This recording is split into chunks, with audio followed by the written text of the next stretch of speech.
Assalamualaikum warahmatullahi wabarakatuh. Perkenalkan, nama saya Welby dari Fakultas Keguruan dan Ilmu Pendidikan Prodi Pendidikan Ekonomi angkatan 2023 dari Universitas Sriwijaya. Nah, teman-teman, saya di sini akan membahas salah satu kasus yang berkaitan dengan kekerasan ya. Nah, baik, saya akan langsung masuk saja ke kasusnya, yaitu tepatnya pada tanggal 13 Januari 2006, sebuah video viral ya di media sosial mengguncang dunia pendidikan di Indonesia. Nah, video itu menampilkan Agus Saputra, seorang guru bahasa Inggris di SMKN 3 Tanjung Jabur Timur, Jambi, dikeroyok oleh belasan siswanya sendiri di lingkungan sekolah nih, teman-teman. Nah, dari perkelahian tersebut, dari pengeroyokan tersebut, didapatlah luka memar di punggung, tangan, dan pipinya. Jadi bukti nyata apa yang terjadi hari itu. Nah, kejadian ini sebenarnya bukan tiba-tiba. Ini adalah akumulasi dari konflik yang sudah lama menumpuk nih, teman-teman. Agus mengaku sudah lama diperlakukan tidak hormat oleh sejumlah siswa, seperti berupa ucapan yang tidak sopan dan sikap yang menantang yang dibiarkan tanpa penegasan yang tegas nih, teman-teman. Sampai akhirnya pada pagi itu saat Agus melintas di depan kelas, ia mendengar teriakan kata yang tidak pantas yang ditujukan kepadanya. Nah, lalu ia masuk ke kelas meminta siswa yang bersangkutan mengakui. Nah, siswa itu mengakui tapi dengan nada yang menantang nih, teman-teman. Agus kemudian menampar siswa tersebut 1 kali. Nah, gara-gara tamparan tersebut situasinya memanas nih, teman-teman. Mediasi yang dilakukan tanpa buntu. Dan saat Agus berjalan ke ruang guru, ia dikeroyok beramai-ramai oleh siswa dari kelas 1 sampai kelas 3. Nah, kasusnya berujung ke Polda Jambi nih, teman-teman. Aktivitas belajar di sekolah sempat dihentikan sementara nih, teman-teman. Artinya ini bukan sekedar berita yang viral saja ini, tetapi cerminan dari krisis etika yang terjadi di dunia pendidikan kita nih, teman-teman. Nah, kalau kita bedah kasus ini dari sudut pandang etika pendidik ya yang telah kita pelajari, ada banyak sekali nilai yang terpenuhi di sini bukan yang terpenuhi, tapi tidak terpenuhi dari sini nih, teman-teman. Nah, tapi saya di sini akan melihatnya sebagai calon pendidik ya, bukan sebagai seorang siswa, teman-teman. Yang pertama ya, kemampuan berkomunikasi dengan suara hati dan sopan santun diekspresikan dari senyuman. Nah, dalam kasus ini ada keterangan dari pihak siswa yang menyebutkan bahwa kata miskin pernah terlontar dari sang guru, meski Agus membantah itu sebagai motivasi nih, teman-teman. Terlepas dari siapa yang benar, seorang pendidik haruslah berkomunikasi dengan suara hati yang tidak akan pernah melontarkan atau menyinggung siswanya, teman-teman. Artinya dia tuh bisa berkomunikasi dengan suara hati, dengan sopan santun lah, seperti itu ya, teman-teman. Karena komunikasi yang membangun itu lahir dari rasa hormat, bukan dari emosi ya, teman-teman. Kalau dia meminta seorang siswanya memberi rasa hormat tapi dengan kata-kata kasar seperti itu ya, bagaimana seorang guru bisa mendapatkan rasa hormat seperti itu? Bagaimana dia akan mendapatkan pandangan yang hormat dari siswanya? Nah, seperti itu nih, teman-teman. Dan yang kedua, ada rasa empati dan bersikap positif nih, teman-teman.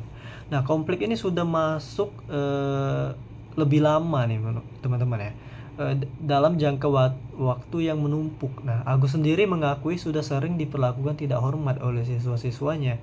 Tapi pertanyaannya, selama itu apakah ada tindakan yang dilakukan? Nah, seorang pendidik yang berempati akan bertanya, kenapa sih anak-anak ini bersikap seperti ini?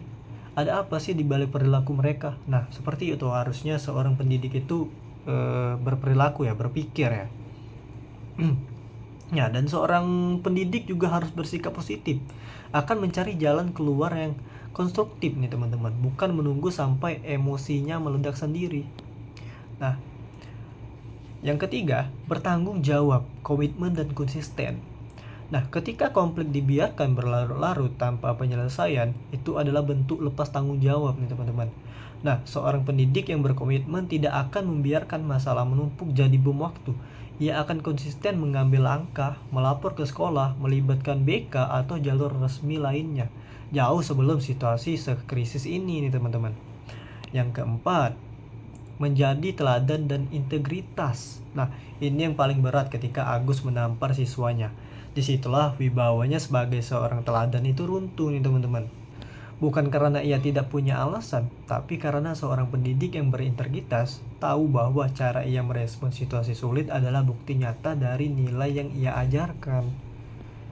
Nah, integritas itu bukan dari teori nih teman-teman, tapi tindakan nyata terutama di momen paling menekan sekalipun. Nah, dan yang kelima, harga diri dan rasa percaya diri. Seorang pendidik yang percaya diri menjaga harga dirinya tidak membutuhkan sebuah tamparan untuk diakui teman-teman. Tapi cara dia bersikap, cara dia berbicara, itulah yang bisa seorang guru lakukan ketika dia mau memancarkan harga diri dan rasa percaya diri nih teman-teman. Nah, kehilangan kepercayaan diri itu berbahaya, karena itulah yang membuat seorang guru menjadi reaktif alih-alih reflektif.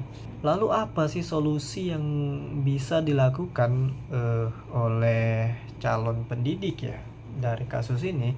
Nah, sebelum kita mendidik orang lain, kita harus belajar pertama kelola emosi sebelum masuk kelas. Nah, teman-teman, karena guru yang kehilangan kontrol di depan siswanya bukan hanya gagal mendidik, ia juga menciptakan trauma nih teman-teman di ruangan ketika belajar.